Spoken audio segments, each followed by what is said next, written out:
السلام عليكم. سنتعرف اليوم عن آخر أخبار انتقالات اللاعبين الصيفية، فتابعونا.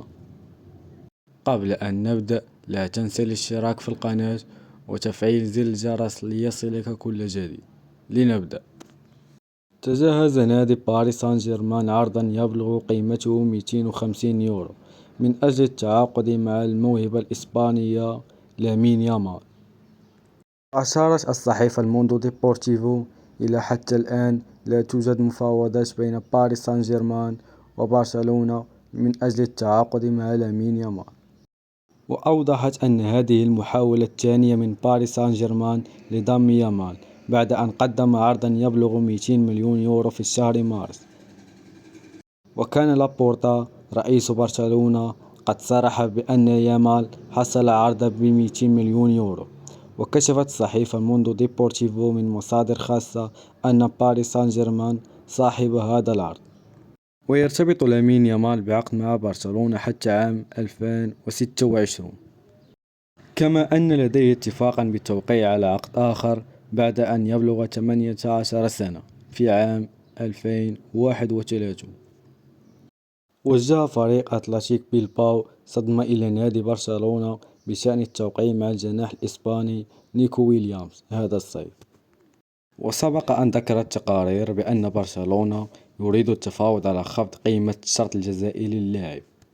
ووفقا للصحيفة سبورت إسبانية، رفض فريق أتلتيكو بيلباو التفاوض مع برشلونة بشأن نيكو ويليامز، وإذ أراد البارسا التوقيع معه فسيكون أمامه فقط حل تفعيل الشرط الجزائي.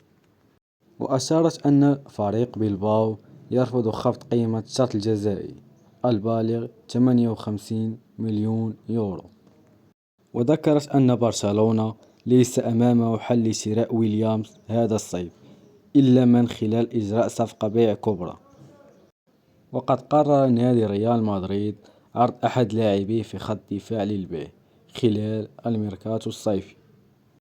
وقالت صحيفة سبورت إسبانيا يوم السبت إن ريال مدريد قرر عرض فران غارسيا للبيع في حال اكتمال التعاقد مع ألفونسو ديفيز القادم من باير ميونخ. وأشارت إلى أن الرئيس بيريز كان يفضل استمرار غارسيا، لكن المدرب كارلو أنشيلوتي تمسك ببقاء ميندي رغم أن الأخير ينتهي عقده في صيف 2025. وأوضحت إلى أن ريال مدريد سيوافق على رحيل غارسيا إذ حصل على مبلغ قيمته 12 مليون يورو، رغم أن قيمته السوقية تبلغ 15 مليون يورو. وكان المدرب كارلو أنشيلوتي لا يثق في قدرات غارسيا، حيث إنه كان يفضل وضع اللاعب الوسط إدواردو كامافينغا في مركز ظهير الأيسر إذ لم يكن ميندي قادر على اللعب. ورغم أن اللاعب قدم 5 تمريرات حاسمة مع ريال مدريد هذا الموسم، لكن المدرب كان يشكك في مستواه الدفاعي.